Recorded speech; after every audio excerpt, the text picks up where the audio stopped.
आज बात उस भूकंप की जिससे समूचा देश हिल गया है। हालांकि उसका केंद्र ईरान और पाकिस्तान का बॉर्डर था। जो जानकारी तुरंत निकल कर आ रही है वो हम आपको बतला देते हैं। 40 लोगों की मौत ईरान में हो चुकी है, वहां की सरकार ने इसकी पुष्टि कर दी है। और दूसरी बड़ी बात है कि जो पाकिस्तान की सीमा है, जहां पर खास का इलाका जो ईरान का इलाका उससे मिलती है, वो इलाका है मुश्किल, पाकिस्तान का ये इलाका है। और यहां पर सीमा पर 1000 से ज्यादा इमारतें गिर गई हैं। ये पाकिस्तान का इलाका है, उस इलाके को मुश्किल कहा जाता है। और जो खास का इलाका है जो कि ईरान का इलाका है, वहां पर 40 लोगों की मौत हुई है।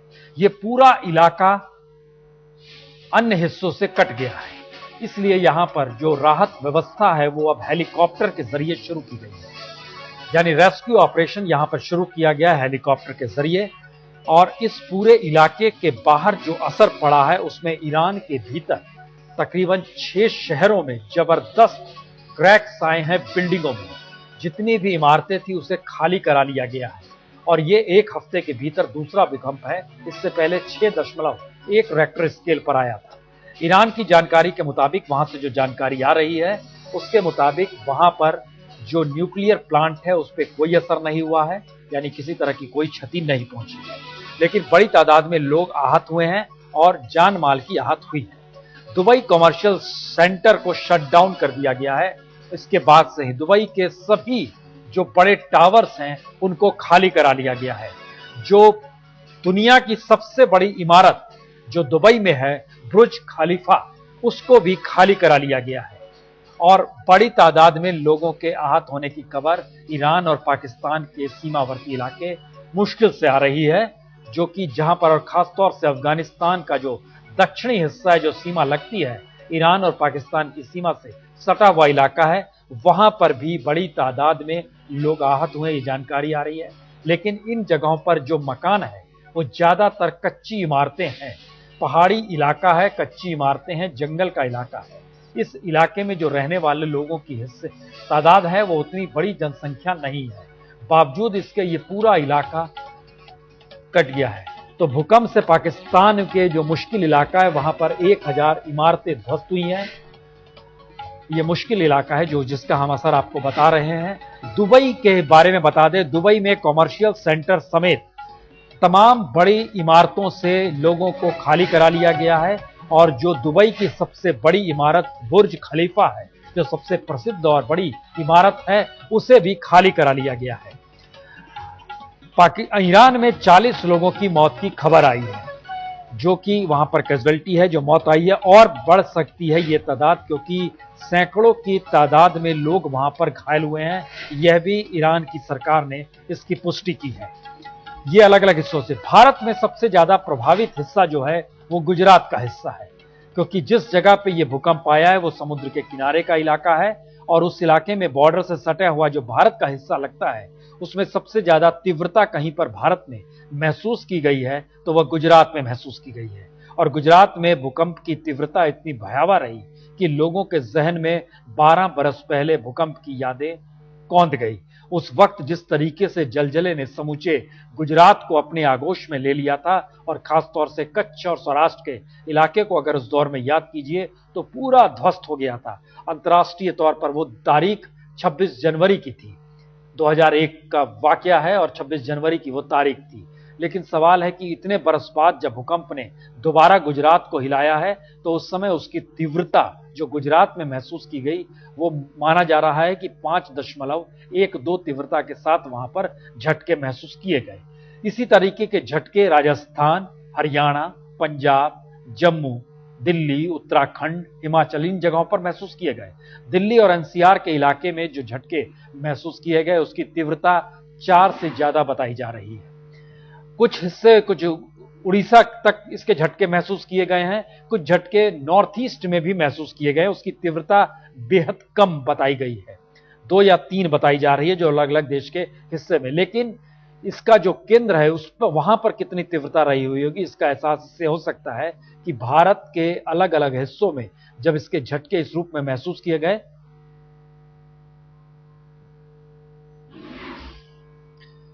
तो आइए आपको हम दिखाते हैं। पहले अहमदाबाद लिए चलते हैं। अहमदाबाद में खासतौर से लोगों ने जो महसूस किया वो सड़कों पर निकल आए और लोगों ने इस बात को महसूस किया कि हाँ, 2001 की यादें ताजा हो गई और रोंगटे खड़े हो गए। हमारी संवाददाता गोपी मनियार ने जब लोगों से पूछा कि इस भूकंप को आपने महसूस किया, तो उन्होंने कहा महसूस किया, हमारे तो रोंगटे खड़े हो गए क्योंकि हमें तो 2001 की याद आ गई। इसका मतलब यह है कि गुजरात में इसकी तीव्रता कितनी रही होगी, एक ये है, और दूसरा भूकंप का डर क्या होता है, इसका एहसास उनकी संवेदनाओं के साथ जुड़ा हुआ है।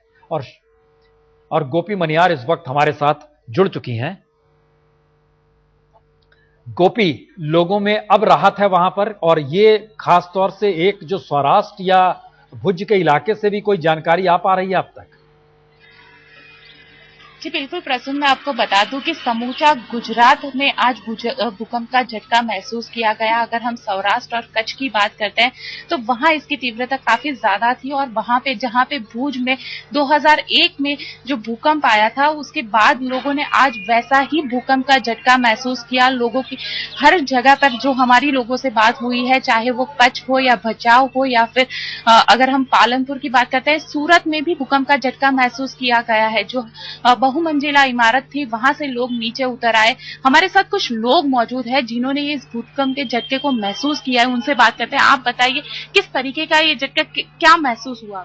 मैं ऑफिस में बैठ के लैपटॉप पे वर्क कर रहा था। मुझे ऐसा लगा कि जैसे मुझे किसी ने धक्का दिया, लेकिन मैंने पीछे घूम के देखा तो कोई नहीं था। लेकिन हम लोग गुजरात में ये भूकंप को महसूस कर चुके हैं, तो मुझे तुरंत with in friction of second पता चल गया कि ये भूकंप है। फिर मैं बाहर ऑफिस के भागा तो देखा तो जैसे भागने वालों की होड़ सी लगी हुई है, काफी लोग भाग रहे थे। तो उससे क्लियर हो गया कि भाई ये भूकंप है, और डर गया कि कहीं 2001 जैसा कुछ ऐसा दर्दनाक भूकंप ना हो। तो गोपी बिल्कुल, आज भी लोगों के जहन में 2001 का वाक्य। बिल्कुल, एक चीज हम एक उसको मान लीजिए टेस्ट केस ही ले लें, जिस शख्स से आप बात कर रही हैं, जरा उनसे 2-3 चीजें पूछिए, क्योंकि 2001 में भूकंप आया था, लोग बहुत ज्यादा प्रभावित हुए थे गुजरात में। उसके बाद से जितनी बड़ी तादाद में गुजरात में इमारतें बनी, क्या भूकंप अगर आता है तो उसने बचने के उपाय उनकी इमारत में थी, और नहीं थी तो क्यों नहीं थी, और थी तो किस रूप में थी? या उनको इस बात का एहसास था कि भूकंप आएगा, तो गुजरात चूंकि एक बार भोग चुका है भूकंप, तो अब इस तरह से एक मैनेजमेंट की व्यवस्था होती है, एक डिजास्टर मैनेजमेंट अपने तौर पे काम करता है, इस तरह का कुछ भी है वहां पर? जी बिल्कुल प्रसून, मैं आपको बता दूं 2001 में जो भूकंप यहाँ पे आया था, करीब 1000 से भी ज्यादा लोगों की उस भूकंप में मौत हुई थी। उसके बाद यहाँ पे गुजरात की एक स्पेशल डिजास्टर मैनेजमेंट की टीम है। हालांकि अगर बहुमंजिला इमारतों की बात करते हैं तो काफी सारी बहुमंजिला इमारत बन चुकी है, लेकिन बताया जितनी भी जो बीयू परमिशन है, वो बीयू परमिशन तभी यहाँ पे गुजरात में मिलता है जब वो भूकंप प्रूफ हो। हमारे साथ जो भाई साहब है उनसे बात करते हैं। आप बताइए, क्या उसके बाद जो आप लोग जिस बिल्डिंग में रहते हैं, क्या आपको उस हाई राइज बिल्डिंग में रहने से डर लगता है? बहुत डर लगता है। इनफैक्ट आज तो ऐसा लग रहा है कि रात को सोएंगे कैसे, क्योंकि हम लोग फ्लैट में रहते हैं, और ये जिस तरह का झटका दोपहर को था, पहले भी 2001 में ऐसा हो चुका है कि रात को भी झटके आते रहते थे। तो चैन से नींद तो नहीं आएगी, क्योंकि डर एक लगा रहेगा। बिल्कुल प्रसून, आज भी वो डर है, वो लोगों के जहन में बिल्कुल ताजा हो गया है। जिस तरीके का झटका यहाँ अहमदाबाद में लोगों ने महसूस किया है, खास करके जो बहुमंजिला इमारतों में जो लोग मौजूद थे, उन्होंने जो झटका महसूस किया है प्रसून, उस वक्त हम ऑफिस में बैठे हुए थे, और जैसे ही भूकंप का झटका आया, हम बाहर निकले तो पूरा बिल्डिंग नीचे जाने की होड़ में लगा हुआ था। करीब फ्रिक्शन सेकंड्स के अंदर करीब यहाँ पे 150 से 200 लोग जमा हो गए थे। प्रसून, चलिए, बहुत बहुत शुक्रिया गोपी जानकारी के लिए। ये एक स्थिति है जिसमें गुजरात के लोगों की रूह इसलिए कांप जाती है क्योंकि उन्होंने मौत को देखा है, और न सिर्फ देखा है बल्कि अपने परिजनों को देखा है। बहरहाल 6 तस्वीरें आपको हम स्क्रीन पर दिखला रहे हैं। दिल्ली, नोएडा, यमुनानगर, ये हरियाणा का इलाका है, बाड़मेर, श्रीनगर और अहमदाबाद, इन तमाम जगहों पर जब भूकंप के झटके महसूस किए गए तो कुछ तस्वीरें बताती हैं कि भूकंप के झटके की तीव्रता कितनी थी, कुछ तस्वीरें बताती हैं कि भूकंप की झटके से लेकर लोगों के अंदर की तीव्रता कितनी थी, वो किस रूप में डरे हुए थे, किस रूप में अपने आप को सुरक्षित जगह पे ले जाने की बेचैनी थी। तो ये एक स्थिति है जो भूकंप के मद्देनजर बार बार लोगों के जहन में आता है कि किसी तरीके से सुरक्षित जगह पर सबसे पहले पहुंच जाए। लेकिन इन सब के बीच जो एक सवाल बार बार रेंगता है कि क्या कोई डिजास्टर मैनेजमेंट की एक व्यवस्था हर जगह होनी चाहिए? हम इसकी व्यवस्था भी कर रहे हैं कि हमारे साथ इस देश में जो टास्क फोर्स से जुड़े हुए हैं वो विशेषज्ञ भी पहुंच जाए। लेकिन अहमद वजीम, पहले हम आपके पास आ रहे हैं। अहमद, जिस तरीके से भूकंप के झटके महसूस किए गए, क्या क्या जानकारी आ रही है अब तक आपके पास? जान माल की हानि तो नहीं हुई है, ये जानकारी आई है, लेकिन किन किन इलाकों में सबसे ज्यादा लोगों ने महसूस किया? और खासतौर से हम दिल्ली और एनसीआर का वैसा इलाका है जहां भूकंप छोड़ दीजिए, पहले इमारत की ऊंचाई देखी जाती है और उससे कमाई देखी जाती है, तो ये एक कहीं ना कहीं झटके हिला देते हैं कि अरे मौत भी हमने खरीद ली क्या? बिल्कुल प्रसून, जैसा आपने खुद भी बताया और मौसम विभाग से यहाँ पर हमारी बात सिस्मोलॉजी डिपार्टमेंट के हेड से भी और दूसरे और जो वैज्ञानिक हैं यहाँ पर, उनका साफ तौर पर कहना था कि जो एपिसेंटर होता है उससे आप जैसे ही आगे बढ़ते जाते हैं, डिस्टेंस जैसे ही बढ़ता जाता है, उसका असर उसी तरह कम होता जाता है। तो दिल्ली से करीब करीब ये 1400 किलोमीटर दूर पे इसका एपिसेंटर था, तो उसकी वजह से जो उसका असर था जो एपिसेंटर में था उससे जो है काफी कम था, लेकिन फिर भी जो है ये अच्छा खासा जो है रिक्टर स्केल पर था, करीब 5 के करीब था रिक्टर स्केल पर। और लेकिन जो एपिसेंटर में रिक्टर स्केल पर पैमाना जो रीडिंग होती है उसी को माना जाता है मेन रीडिंग। कुल मिलाकर अगर हम दिल्ली इंडिया की बात करें, हिंदुस्तान की बात करें, तो कहीं से भी जो है नुकसान की खबर नहीं है। जो सबसे ज्यादा झटके महसूस किए गए वो गुजरात में महसूस किए गए, और हमने जो रीडिंग्स आ रही थी, जो ग्राफ बन के निकल रहा था उसके मुताबिक भुज और जो उसके आसपास के सब इलाके हैं, उन्हीं इलाकों में सबसे ज्यादा जो तीव्रता के झटके हैं वो महसूस किए गए। दिल्ली और एनसीआर के इलाके में भी जो है अच्छी खासा देर तक जो है करीब करीब 25 से 30 सेकंड तक जो है ये लोगों ने झटके महसूस किए हैं, और अभी तक जो है कोई भी आफ्टर शॉक नहीं आया है। और ये जरूर है कि कई लोगों का ऐसा कहना था कि एक के बाद एक 2 झटके लोगों ने महसूस किए। जी, भूकंप का केंद्र पाकिस्तान और ईरान की सीमा रेखा पर खास का इलाका था जो ईरान का था, लेकिन भूकंप के झटके से भारत के भीतर हड़कंप मच गई। खास तौर से गुजरात में लोगों को महसूस अगर 2001 को लेकर होने लगा, तो अन्य जगहों पर इस तरीके से अफरा तफरी मच गई कि लोग बाहर भागने लगे। लेकिन इन सब के बीच एक सवाल अब लोगों के जहन में है, क्या भूकंप के झटके जो महसूस किए गए अक्सर कुछ मिनटों के बाद या कुछ घंटों के बाद वो फिर दोबारा आते हैं? तो चलते हैं अहमद अजीम के साथ इन तमाम सवालों के जवाब के लिए। अहमद, जरा बात कीजिए, आपके साथ विशेषज्ञ है। ईरान पाकिस्तान बॉर्डर पर जबरदस्त भूकंप का असर दिल्ली में भी देखने को मिला। हमारे साथ इस वक्त मौजूद हैं जेएल गौतम, जो कि मौसम भवन में सिस्मोलॉजी डिपार्टमेंट में डायरेक्टर हैं। क्या सर ये बताइए, ये जो ग्राफ्स हैं पीछे क्या शो कर रहे हैं? ये देखिए, ये अलग अलग स्टेशंस की वेव फॉर्म्स हम बोलते हैं इसे। ये भुज है, ये काबुल है, ये धर्मशाला, Shimla, Dehradun, Pune and Bhopal. Like this, we are getting from more than 50 stations the data. इसमें दिल्ली का डेटा किस तरह होता है? और दिल्ली का इसमें नहीं है, दिल्ली का दूसरे इसमें होता है सिस्टम में, ये रीजनल के लिए है। इसका मतलब ये हुआ जहाँ ये बड़ी वेव्स दिख रही है वहां पे ज्यादा जो है असर उसका देख। हाँ बिल्कुल, आप ये कह सकते हैं। अच्छा, लेकिन इसका सीधा संबंध इससे नहीं है कि जहाँ पे ये दिख रहा है तो वो आपके जो टेक्टोनिक पाथ होते हैं जो जिससे सेस्मिक वेव्स ट्रैवल करती हैं उस पर भी डिपेंड करता है। एग्जैक्ट जो इसका एपिसेंटर है वो ईरान पाकिस्तान बॉर्डर पे है, कौन सी जगह है? कुछ ये पाकिस्तान में है, पाकिस्तान ईरान बॉर्डर। अच्छा, ये 7.8 रिक्टर स्केल पे तो काफी ज्यादा जो है वो तबाही आमतौर पर जो है देखने में जितने भी पिछले इंसिडेंट्स हुए हैं। बिल्कुल बिल्कुल, 7.8 का बहुत ही ग्रेट अर्थक्वेक है ये। और अगर एपिसेंट्रल रीजन के आसपास अगर बस्ती होंगी, आपकी बिल्डिंग्स वीक होंगी तो वो गिर गई होंगी, जरूर डैमेज हुए होंगे, लेकिन अभी तक हमारे पास कोई ऐसी रिपोर्ट। दिल्ली के लिए किसी तरह की या इंडिया के लिए किसी तरह की जो है खतरे की इसमें वो? जहां तक इंडिया का संबंध है, इंडिया में इसका फील जरूर हुआ है, बहुत जोर से फील हुआ है, लेकिन इसका कोई डैमेज शायद यहाँ नहीं हुआ होगा। कोई आफ्टर शॉक की संभावना? आफ्टर शॉक देखिए, अभी एक आया था 6.3 का, उसके अलावा कोई अभी तक नहीं है। थोड़ा सा 6.3 का आफ्टर शॉक। ये जो प्लेट है, कौन सी प्लेट में जो है ये अर्थक्वेक महसूस हुआ है? ये कितना नीचे है? ये एक्चुअली 33 किलोमीटर है जी। और ये जमीन से नीचे है 33 किलोमीटर जी। और ये प्लेट्स जो है यूरेशियन प्लेट में यूरेशियन प्लेट तो आपकी दूसरी जो ईरानियन प्लेट है उससे भी जोड़ती है, तो वहां से। अब इसके बाद जो है आप लोग इसका पूरा डिटेल एनालिसिस करेंगे, कैसे क्या? हाँ, इसकी हम रिपोर्ट बनाएंगे, फिर उसको हम मिनिस्ट्री भेजेंगे। उसके बाद शुक्रिया हमसे बात करने के लिए। ये थे गौतम साहब जो बता रहे थे कि ये जो भूकंप आया है इसका कहाँ पे इसका एपिसेंटर था और इसके पूरी जो है स्टडी करने की कोशिश की जा रही है। कैमरामैन सुधीर के साथ अहमद अजीम, दिल्ली, आज तक। बात भूकंप की हो रही है और जो खबरें आ रही हैं वो लगातार उस दिशा में जा रही है कि ईरान में कितनी बड़ी तबाही हुई है और पाकिस्तान भी इसकी गिरफ्त से छूटा नहीं। आइए आज हमको आपको दिखलाते हैं कि दरअसल ये पूरा इलाका किस तरीके से प्रभावित हुआ। यह है मानचित्र जिसमें भारत आपको नजर आ रहा है और उससे सटा हुआ पाकिस्तान का इलाका है। दरअसल यह इलाका प्रभावित हुआ है जिसको हम दिखा रहे हैं, लेकिन इसका केंद्र आपको दिखाई नहीं दे रहा है। केंद्र जो है वो ईरान के खास इलाका, ये आप देखिए, ये दरअसल भूकंप का जो केंद्र है उससे सबसे करीब का इलाका है खास। ये जो इलाका है ये इस इलाके से तकरीबन 86 किलोमीटर दूर खास का इलाका है और ये पूरा इलाका पहाड़ी इलाका है, रेगिस्तान का इलाका है, यहां पर आबादी बहुत कम रहती है। ईरान के इस इलाके में ये भूकंप का केंद्र जो बना है, इसके प्रभाव क्षेत्र में, इसकी जो रेंज में आया है, ये पाकिस्तान का इलाका है। मशकेल का इलाका ये बलूचिस्तान का इलाका कहलाता है। वो इलाका पूरा प्रभावित किया है और यहां पर तकरीबन जो मड यानी मिट्टी और ईंट से बने हुए घर होते हैं वो तकरीबन 1000 घर गए हैं और जो रिपोर्ट्स आ रही है उसमें 5 लोगों की मौत पाकिस्तान के इस इलाके में भी हुई है, लेकिन 40 लोगों की मौत इस इलाके में हुई है जो कि खास का इलाका है।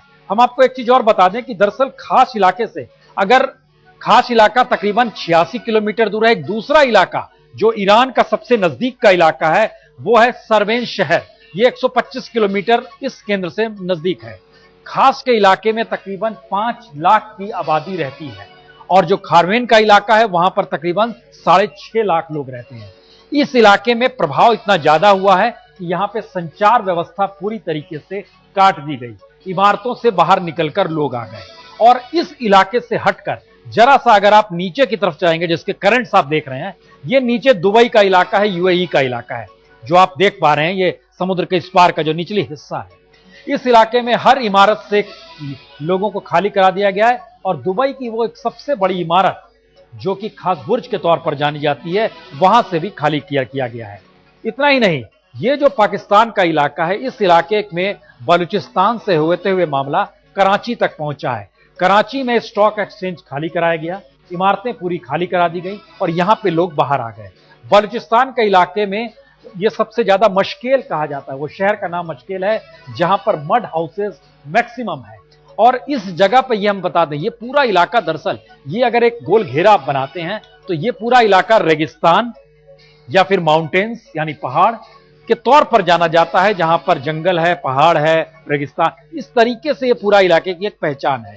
इसलिए आबादी उस रूप में यहां पर मौजूद नहीं है, इसीलिए यह हानि कम हुई है। एक चीज और हम आपको बता दें कि हानि सिर्फ 40 लोगों की मौत की खबर इसलिए आ रही है क्योंकि इस इलाके, इससे पहले एक हफ्ते पहले ही 6.3 मैग्नीट्यूड पर आया था। यह पिछले हफ्ते की बात है जो कि ईरान में आया था और उसमें तकरीबन 37 लोग मरे थे। अगर दिसंबर 2003 की बात करें जो कि ईरान के वेस्ट साइड में आया था, उसमें तकरीबन 36,000 लोग मरे थे। ये 2003 की बात है जिसमें ईरान में आया था, लेकिन वो भी मैग्नीट्यूड में 7.8 नहीं था। ये बहुत महत्वपूर्ण बात है। और दूसरी बड़ी बात यह है कि दरअसल इस पूरे इलाके में जो सेस्मिक जोन माना गया है वो ईरान इस बात को समझता रहा है और इसीलिए उसने इससे हटकर अपने न्यूक्लियर प्लांट को एक बशर के इलाके में बनाया है और उस इलाके में इसका असर नहीं पहुंचा। ये इलाका सेस्मिक जोन माना जाता है, इसीलिए इसका प्रभाव भारत की सीमा में जो सटते हैं उसमें सबसे पहले राजस्थान ना कहें गुजरात का इलाका पड़ता है और गुजरात सबसे ज्यादा प्रभावित हुआ है इस वजह से क्योंकि गुजरात चूंकि जो प्लेट्स है, ये माना जा रहा है कि 35 किलोमीटर नीचे की प्लेट्स, जो जमीन के नीचे की प्लेट्स थी वो हिली है। इसका मतलब यह है कि समुद्र के तल के पैरेलल के नीचे में चले जाएंगे तो वहां पर ये प्लेट्स हिली है और इसीलिए उसका असर समुद्र से सटे हुए शहरों में सबसे ज्यादा हुआ है। बलूचिस्तान का इलाका है, कराची शहर है, वहां पर सबसे ज्यादा असर हुआ है और भारत में गुजरात में सबसे ज्यादा असर इसका देखने को मिला है। जितनी जितनी दूरी होती चली जाती है उसमें उतने कम वहां पर तीव्रता रहती है। जयपुर में भी इसकी तीव्रता महसूस की गई है, वो राजस्थान का केंद्र है और इस इलाके में गुजरात से सटा हुआ इलाका है, पाकिस्तान से सटा हुआ इलाका है, यानी उस रेंज में आता है राजस्थान। जयपुर में शरद हमारे साथ है। शरद, वहां पर क्या महसूस किया गया? देखिए, पूरे राजस्थान में भूकंप के झटके महसूस किए गए हैं, खासकर सीमावर्ती इलाके जो हैं पाकिस्तान से लगे हुए, बाड़मेर, जैसलमेर, वहां ज्यादा लोग प्रभावित हुए थे, भागे दौड़े थे, और कुछ जगहों पर जो कच्चे मकान थे वो एक दो जगह मकान भी गिरे हैं। जयपुर में ज्यादातर जो मॉल में अपार्टमेंट में रहने वाले लोग हैं वो काफी डरे सहमे थे। जैसे कि यहाँ पर जो गौरव टावर मॉल था उसमें करीब 10 लोग दौड़ने और भागने में घायल हो गए। जैसे ही भूकंप का झटका लगा सब लोग एक साथ निकले मॉल से और उसमें अफरा तफरी मची। इसके अलावा यहाँ पर एक डीआरएम ऑफिस है, उसमें पानी की टंकी के एक ऊपर पेड़ बना हुआ था, वो पेड़ उगा हुआ था, वो पेड़ जो नीचे जड़ नहीं थी उसकी वो गिर गया। उसके गिरने से 3-4 गाड़ियां दब गई। तो माल की भी हानि हुई है, हालांकि जान की हानि नहीं हुई है। कुछ लोग जो दौड़ने भागने में थे वो गिरे हैं। अभी तक कोई ज्यादा गंभीर सूचना कहीं से भी नहीं आई है।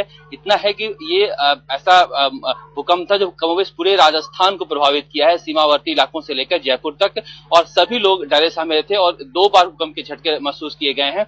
उसके बाद सभी लोग अब धीरे धीरे सामान्य होने लगे हैं। लेकिन जिस तरह से अचानक ये भूकंप के झटके आए, लोगों में डर बना हुआ है, और खासकर के सीमावर्ती इलाकों में जो कि अक्सर आते रहते हैं। जैसलमेर का इलाका है, जो बाड़मेर का इलाका है, सिस्मिक जोन 3 में आता है, वहां अक्सर भूकंप के झटके महसूस किए जाते हैं। वो वहां लोग ज्यादा डरे हुए हैं।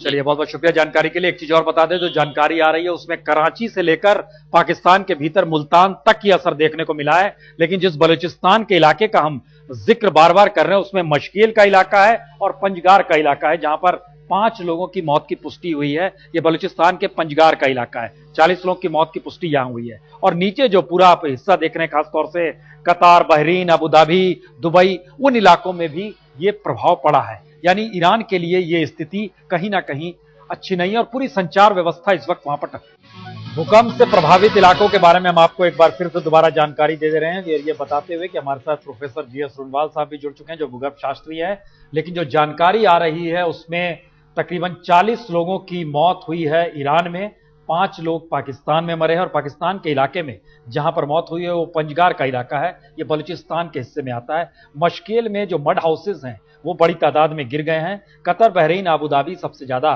प्रभावित हुए हैं। और दुबई में खासतौर से हर इमारत खाली करा ली गई है, यहां तक कि वहां की जो प्रसिद्ध इमारत है उसे भी खाली कराई गई है, जो सबसे ऊंची इमारत के तौर पर जिसकी पहचान है। और जो इलाके में भूकंप का केंद्र है वो सीमा पर है, वो रेगिस्तान का इलाका है, पहाड़ी इलाका है, जंगल का इलाका, इस रूप में उसकी पहचान है। उसके नजदीक का सबसे शहर खास है और वो तकरीबन 86 किलोमीटर दूर है। तकरीबन 5.5 लाख लोग वहां पर रहते हैं। इस इलाके में संचार व्यवस्था ठप है। दूसरा शहर जो एपिक सेंटर से ठीक नजदीक का है वो जहेदीन है और सरबेन है। ये 3 शहर इसके बिल्कुल अगल बगल हैं। इन इलाकों में कुछ हिस्से बिल्कुल कट गए हैं। यहां पर रेस्क्यू ऑपरेशन हेलीकॉप्टर के जरिए चलाया जा रहा है, जो ईरान सरकार ने जानकारी दी है। और बुशर न्यूक्लियर प्लांट जो यहां से तकरीबन 250 किलोमीटर की दूरी पर है, उस पे कोई भी क्षति नहीं आई है, वो कोई भी उसी तरीके से प्रभावित नहीं हुआ है। लेकिन इसका एक भारत में सबसे ज्यादा प्रभावित हिस्सा गुजरात रहा है और गुजरात में लगातार लोगों को 2001 याद आ गया। हमारे साथ चूंकि प्रोफेसर जीएस रुनवाल साहब भी जुड़ चुके हैं। रुनवाल साहब, पहला सवाल तो लोगों के जहन में यही आ रहा है कि 7.8 एपिक सेंटर था, क्या ये अब बीतती रात के साथ दोबारा भी झटके आ सकते हैं? देखिए, जिस तीव्रता से ये अर्थक्वेक आया, ये बड़ा और भयंकर अर्थक्वेक है, मगर ये कहना कि दोबारा और आ जाएगा ये बड़ा कल्पना करना है, क्योंकि ऐसी कल्पना हम क्यों करें। साधारण तौर पे एक बड़े झटके के बाद या बड़े भूकंप के बाद अगर कोई आते हैं तो हल्के झटके आते हैं, जिसको कि हम आफ्टर शॉक कहते हैं, तो उसके आने की थोड़ी बहुत संभावना है, मगर इतना बड़ा आने की तो एकदम से संभावना नहीं होनी चाहिए। जहाँ तक गुजरात में काफी लोग डरे होने लग रहा है कि पता नहीं फिर से आफ्टर शॉक, क्योंकि पिछले कुछ वर्षों में वो इसको भुगत चुके हैं, तो इसलिए मन में तो डर हो ही जाता है आदमी को, तो यही बात है। एक सवाल और कि ये जो भूकंप की तीव्रता इतनी ज्यादा है, क्योंकि पिछले हफ्ते ही 6.3 की तीव्रता ईरान में भूकंप आया था पिछले हफ्ते भी। ये जो भूकंप के जो सिस्मिक जोन जहां पर ये दिखाई दे रहा है, हम लोग के स्क्रीन पर भी हम लगातार इसको दिखला रहे हैं, वजह क्या है उस इलाके में उसका केंद्र होने की? जो प्लेट्स हैं वो कौन सी प्लेट्स है, क्या वजह है उसके? देखिए, भूकंप जब भी आता है तो जैसा आपने कहा प्लेट बाउंड्री पे आता है, कहीं ना कहीं जो सीमा होती है प्लेट की, जैसे कि इस समय भी आया है। तो ये एक, अगर हम नक्शे की तरफ ध्यान दें तो आप देखेंगे कि कराची के पश्चिम की तरफ मकरान कोस्ट है। मकरान कोस्ट आगे घूम के फिर ईरान में आ जाता है और ईरान से होके फिर इस तरह घूमता है। इसी तरह हमारे हिमालय पर्वत से होके पामीर होके इधर निकल जाता है, हिंदू कुश होता हुआ। तो ये क्षेत्र तो है ही बड़ा भूकंप की दृष्टि से है संभावित, क्योंकि यहाँ पर प्लेट बाउंड्रीज हैं और हमेशा कुछ न कुछ होता ही रहता है। ईरान में तो देखिए अक्सर भूकंप आते रहते हैं, तो इसलिए यहाँ पर भूकंप आना कोई आश्चर्य की बात नहीं है। ऐसा जो भूक आकृति ऐसी है कि उस हिसाब से कभी भी भूकंप आ सकता है। चलिए, आप हमारे साथ बने रहिए। हम एक छोटे से ब्रेक के बाद तुरंत लौट रहे हैं, ये बताने के लिए कि दरअसल इस दौर में भारत ने जो महसूस किया उसमें हर व्यक्ति के जहन में एक सवाल था कि यहाँ पर कोई मैनेजमेंट, डिजास्टर मैनेजमेंट किस तरीके का रहना चाहिए, ऐसी अवस्था में क्या व्यवस्था की जानी चाहिए, जो गुजरात के लोगों के भी सवाल थे। दिल्ली और एनसीआर के लिए भूकंप का सवाल इसलिए महत्वपूर्ण है क्योंकि यहां पर लगातार इस बात का जिक्र होता है, यहां के मकान भूकंप को सह नहीं सकते। सही है क्या? कुछ हद तक सही है। जो पुराने मकान बने थे तब इतनी चेतना नहीं थी लोगों में कि भूकंप विरोधी मकान बनाए जाएं या उससे रक्षा हो सके। आजकल जो जितनी भी इमारतें बन रही है, खासतौर से ऊंची इमारतें बन रही है, उसमें पूरा ध्यान रखा जाता है। लेकिन इस दिल्ली और यमुना बेल्ट को लेकर बार बार कहा जाता है यहाँ भूकंप आ गया तो ढह जाएंगी चीजें। वो उसी पे मैं आ रहा था कि जो पूर्वी दिल्ली है, जो कि यमुना इलाका है, नोएडा है, ग्रेटर नोएडा है, ये सब अलूवियम का है। तो अलूवियम एक किस्म की मिट्टी होती है जो कि नदियों से आती है, जब बनती है तो उससे जम के बन जाती है। तो इसमें जब भूकंप की तरंगें आती है तो उसकी जो शक्ति होती है, उसमें जो गर्मी होती है, उससे कहीं कहीं मिट्टी पिघल सी जाती है या लचीली हो जाती है। उसकी वजह से जो आपकी नींव है या फाउंडेशन है वो इम्बैलेंस हो जाती है और उससे मकान गिरने का डर रहता है। तो भूकंप में वास्तव में भूकंप से तो कोई आदमी मरता नहीं, मकान के गिरने से मरता है, क्योंकि चोट लगती होती है। तो अगर मकान अच्छे बने हो और उसको नींव अच्छी बनी हो, मकान ही ना गिरे तो कोई डर की बात नहीं है। आप उदाहरण लीजिए जापान का, कि वहाँ तो हमेशा ही भूकंप आते रहते हैं, मगर मकान इतने सावधानी से बनाए जाते हैं, इस हिसाब से बनाए जाते हैं कि हिलेंगे मगर गिरते कोई नहीं। ये पूर्वी दिल्ली वालों के लिए थोड़ी सी मुश्किल रही होगी उस दौर में। बड़े सब चौंक गए थे, सब बाहर आ गए थे, लगातार हमारे पास फोन आ रहे थे। स्वाभाविक है, एकदम फिर से तो नहीं आएंगे तो घबराएगा ही आदमी। जी, चलिए यहाँ हम चर्चा खत्म कर रहे हैं।